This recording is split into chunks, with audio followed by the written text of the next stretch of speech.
guys, welcome back to the channel. My name's Sam. Hard to believe, but it's been 2 years since I bought this Diamond C trailer. The 6-month wait to get it was more than worth it, man, I'll tell you. So I'm just going to basically give a 2-year review on how this thing has held up. You know, structurally, mechanically, parts here and there. But start from the beginning. I bought it in 2019. Technically, registration shows it's a 2020 trailer. 30-foot, hydraulic dovetail, hydraulic disc brakes, hydraulic jack, oak deck. Pretty much, I tried to throw as many options as I could at it to make this trailer something I planned on keeping for a long time. Lo and behold, I didn't really expect it, but I kind of am on the verge of outgrowing this trailer. If everything goes to plan, later this year I'll have the Engineered Beam 2.0 from Diamond C. That will be a 40K rated trailer. I have this one derated to a 25,999, something like that, so that I didn't have to pay the super expensive extra 12% tax. Probably my only regret with this trailer is I didn't pay that extra little amount. But we'll start from the top. The easy, most obvious thing, how has the paint held up? Perfect. Compared to other trailer brands, you know, like equipment, they got some really serious coating on these things. They take pride because these things get beat up. I think Diamond C expected the same wear and tear out of their trailers, and it has held up perfectly. Down here along where I chained to, the only spot that's showing any real weakness in the paint is this spot right here. I accidentally left a binder hooked up to a machine, dropped the tail, and it bent this. I had to beat that with a hammer, and even still, it barely scratched the paint off.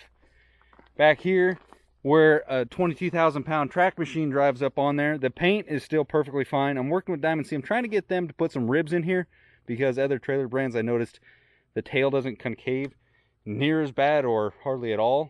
But single grouser steel tracks, they chew some stuff up real quick. Another cool feature about this, I said it's got oak deck, but instead of having, you know, the board just button up to something, and let's say these bolts break because the board's warped, how they do it is they slide the board in there, drop it down over here, and slide it back this way so it's underneath a lip on both sides, so that thing can't pop up. Even if, you know, these boards, they're gonna warp, they're gonna, you know, stuff's gonna happen to the boards over long term, but that is big league right there. One of the major things that stand out when Diamond C first started throwing some serious innovation at the table was the engineered beam and the engineered neck, because that's just some like over-the-road big rig kind of stuff that they incorporated into the Gooseneck trailers. And that's what really, I think, makes them the best trailer, is because they started with that, they have that, and they're trying to improve that. There's things on this trailer that they've improved on since then. I could probably point out a half dozen things that I know that they've changed and improved their later trailers. Not saying this one is bad or anything, but just little areas that they find that it needs a little bit of improvement. First and foremost, like this spot right here, if you wanted to add their chain box later on, it was pretty tough for me because I had to cut it. But they saw that I had to, you know, do a little grind in here, a little grind in there to, you know, match a receiver hitch. They redid this. They designed it so that if you wanted to add their chain box later on, it was easy. You didn't have to do no cutting and grinding. So I think little things like that are cool because they listen to their customers. But go underneath the back here, the hydraulic dove is a 12-foot tail. So it gives you a mellow loading ramp, which is nice if you're doing forklifts and stuff like that, some low profile kind of equipment. But doing anything like these track machines, you can tell, like, you know, even experienced operators from time to time getting a little bit of a hurry, and it kind of cams over that hump a little fast and shakes their whole ride. This thing, even if you kind of hit it with a little bit of speed, the ramp is so mellow that if you would have had a 10-foot ramp, you couldn't have taken it. I'm not trying to say go at speed, but it just makes that transition so much easier, and it's less wear and tear on your equipment. If I would have went with the bigger axles at the time, I couldn't get the hydraulic disc brakes. Now I can, so that's why I'm upgrading trailers. But the bigger ones come standard with the hutch suspension, which is, my opinion, if you're hauling this kind of weight, they do, you know, other trailer manufacturers. I have one over there that's a 30K trailer, and it comes with the weakest looking suspension in the book, and yet they still rated that as a 30. And so this one, I would say, is overbuilt for the sticker rating. Go over a couple more little tidbits of information on it, things that stand out. The engineered beam, one thing I will note is the reason why it's all one piece. It gives it a cleaner look to start off with because it's not a bunch of crusty I-beams. It's all built in-house. Same thing with the beam down there. This does such a better job at distributing the weight across the whole bridge rather than a couple key points where it really shows some stress. You know, down there's huge, and up here, right in that joint, I believe it is, very, very big stress point on your typical I-beam frame. But this thing has a nice, consistent load distribution across the whole thing. Toolboxes, huge. I know my buddy Tavitt just got one of these. I'll show you why that strap's there. But one hand, no problem. Get her done, get her out of the way. I just keep little simple things in here typically. The new ones have a chain rack that comes standard inside here. I don't really care for that because I wanted to have my chains out here where I can easily get to them. So I got that chain rack. I added that afterwards. It was a big regret not getting that from factory. But it is what it is. Couple issues that I've had with this trailer is this trailer hitch right here is sponsored by Monster. I wish. No. This tire rack, it actually broke right there and right there. I welded them and then it broke down here a couple days later. Turns out it is, I don't know if they make a different size, but if you get a 16-inch tire and wheel combo, the tire will actually fill that gap. So this thing will sit flush, or not flush, but it'll actually rub against that so you won't have your tire stuff moving. So this issue can be fixed by just putting some blocks right here, but again, I did upgrade to the 17.5 tires and wheels, so probably the least my worry is concerned with, you know, how this trailer has behaved. Has done great compared to my last Gooseneck, which I always had trouble with. This trailer was one of the last rounds, I would say, that Diamond C had with the Dexter axles before they switched to Lippert. You know, these things have worked great. I haven't had any leaks. Hubs have been running cool. Seal's been great. No issues. My last trailer, I was having, you know, issues all the time with that thing. It was ridiculous. Another thing that the hydraulic brake lines, they did rub a little bit on some stuff on the rear axle, but I put some lumen stuff around that, so that should prevent failure right there. Never happened on mine, but I've seen it before. Is the mechanism for the hydraulic tail. You got to be careful if you buy one of these or you have one to make sure that the pins stay in it. The cotter pins sometimes wiggle out, break off or something. Who knows, vibration on the road, I don't know. But I made sure that all of my pins are in that all the time because, yeah, if one of those falls out, it could get weird on the road, or if you're lifting the tail, it could bend something if you have a machine on it. But that tail is rated to haul and lift 10,000 pounds. I wouldn't, you know, say that right out on the tip of the tail. I've tried to put my tractor on there, but you know, you got to be smart about it. Like 10,000 pounds is probably in the middle-ish. I wouldn't put 10,000 out there. That's just asking for trouble. I wanted to make this video though while I had this machine on there, really showcasing, you know, I've hauled this kind of weight on a regular basis for the last going on 2 years, and it has performed excellent. I had a little bit of trouble in the beginning trying to get my, you know, load placement just right. I think it has a lot to do with the tail being long, and I don't know if it kind of gives a little whipple effect, or just the suspension being overkill for kind of what I'm hauling. The suspension's, you know, I think they claim it's like a 40,000 pound rated suspension or even higher. And so I don't think it really, you know, it's probably a little bit stiffer than what the trailer needs, but my next one will still have that suspension, and I'll just be weighing her down even more. Simple little things like having a step mid-flight on the trailer. Can't go wrong with that. Flippable step right here. Getting into some weird spots towing a gooseneck where those get really close to the ground, or you get a bank right here, cutting a corner, trying to back into something. So if those flip out of the way, less wear and tear, so you don't have to worry about, you know, your trailer ripping a step off. Hydraulic jacks, absolute must. Got the BX1 coupler up here. That thing's got a bowl shape so that if you miss by, shoot, half, 3/4 of your trailer ball, that thing will actually funnel it on there and it'll slide it right on, so you don't have to reposition your truck if you miss just by a little bit. That is why I switched and got rid of, there's the Gen Y over there, because it was just a pain switching trailers all the time because that's so much easier with this coupler. And once I figured out how to make the ride quality work by load placement, I don't need the Gen Y. But the Gen Y coupler was definitely pretty sweet. Overall, this trailer has been freaking sweet. I have no complaints whatsoever about this thing. You know, you buy expensive and you expect it to last, and that's what this trailer's done. I've bought cheap trailers in the past and they have been exactly that. They've just been cheap trailers. If you go out and you buy a trailer that costs twice as much as somebody else's, this is what you're going to get. Something that has done great, because my cheap trailer, I don't know how many times I came home from work and immediately grabbed the impact and pulled the tires off, pulled the hub off. And pulling a hub with a drum and everything on it on one of those bigger axles, you know, you guys want to bash me for running gooseneck. This is my daily. This makes me money.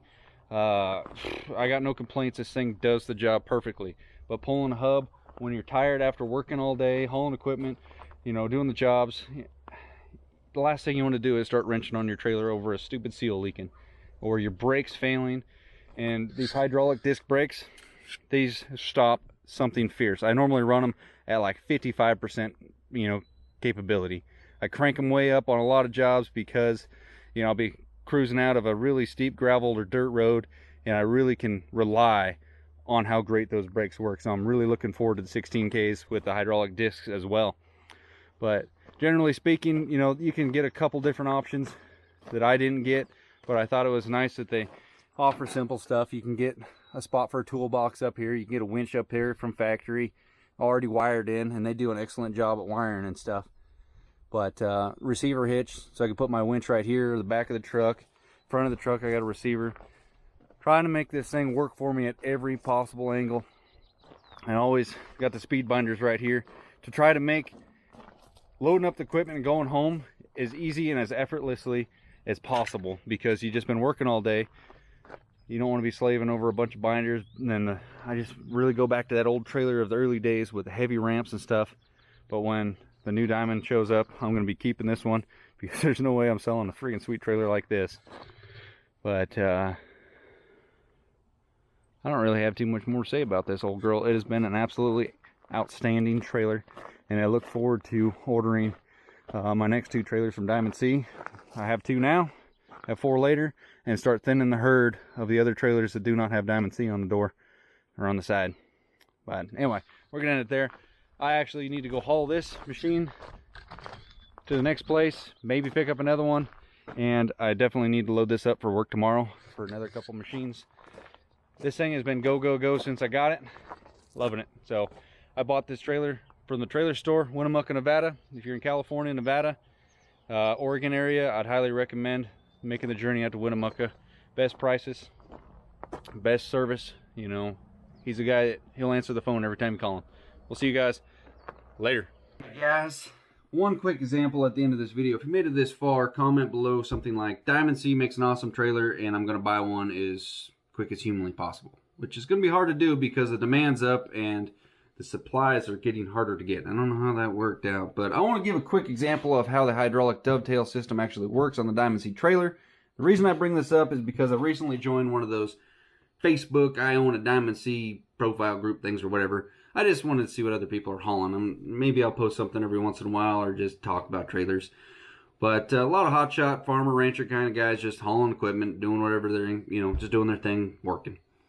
But every once in a while, admittedly, if you build thousands and thousands of trailers every single year, there might be an issue here or there with one of the trailers. And I will say my trailers have not been spot on perfect.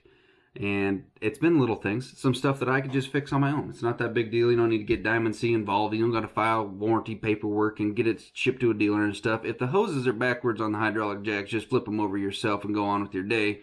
I don't know about you, but my time's valuable. I don't want to waste time hauling my trailer somewhere to get somebody else to work on it when I could have just done it in 20 seconds by myself. But anyway, some people like to voice their opinion and throw a fit. And when I say the demand is up, people like to say that their quality is going to drop because they're trying to keep up with the demand. Now, I bought my trailer 2 years ago. My buddy Taffet bought his months ago. Pretty much the same exact trailer. I looked his over. He's been hauling heavier than I do with his. But his trailer maintained the same exact awesome quality that mine did. or does, and there's no issues with it. But this guy on Facebook the other day was complaining his hydraulic dovetail was bleeding off, as well as his hydraulic jacks. And I'm going to show you why the hydraulic dovetail does not bleed off if you've stowed it correctly. So you got to have the 10% rule. You got to be at least 10% smarter than your equipment that you're working with. Next thing is the hydraulic jacks on the front have a hydraulic check ball in it, meaning there's a block up front. Unless you apply pressure from the pump to that block, it will not overcome the spring on its own. So if you leave your trailer detached from your truck, held up by the hydraulic jacks at the front of it, it will not move unless you hit the button to move it. I can vouch for that because I've left mine unattended for weeks on end and backed up to it, and it was in the same exact spot that I left it in. As far as the hydraulic dovetail, I have a nice crude drawing of how this is. Got my little tires there, flat deck right here, dovetail drop down to the ground, cylinder on the back, pushing a scissor action right here. So when it's in the down position, it pulls a scissor action into basically 90 degree like your elbow, see? When you want to lift the tail up, hydraulic pressure extends the cylinder, causing this scissor action to go pretty much flat. The tail will be lifted higher than the flat plane of the deck. It will settle down when the cylinder goes out farther, pushes this scissor action into a stow position. It is mechanically locked because pressure from this cannot move any of this stuff. Like, this thing will not fall down as long as there's some cylinder pressure pushing on this. Most of the time when I stow the tail, as soon as I hear that cylinder bottom out, just it's done. I'm okay with that. That is perfectly fine. It doesn't bounce like other trailers typically do because they just have a little plate or block or pin or something that it sits on. That keeps it from going down. But this also keeps it from going up too because it's mechanically locked in position. It cannot fall down because mechanics are holding it up. But it cannot go up either because the hydraulic pressure is holding the mechanic on there. It makes a lot of sense in my mind. Hopefully this little crappy drawing makes more sense for you guys so that you understand how this works. So somebody bashing a company that's really trying to maintain quality and get their product out there, man, Diamond C is an awesome company. I went down there, took a tour of their facility. Once we got done, hopped in a truck with Jacob Crabb. We all went and had lunch, hung out like friends. I call him up, he calls me up. We hang, we talk. Then we talk about trailers and talk about plans, what they got in the future and stuff like that. They're just cool people to get to know, to get, have on your friends list. It's funny how people want to bash people that are trying to make quality stuff. There's some crappy trailers out there, guys, and Diamond C isn't one of them. So we'll see you guys in the next one. Like, comment, subscribe. I know this is a long outro, but damn, I'm trying to spread the knowledge. And that's just how it is. You got to talk to spread knowledge. Unless you guys just want to say a video 13 seconds long of, there it is. There's no knowledge to be given unless somebody says something. That's it. We'll see you guys later.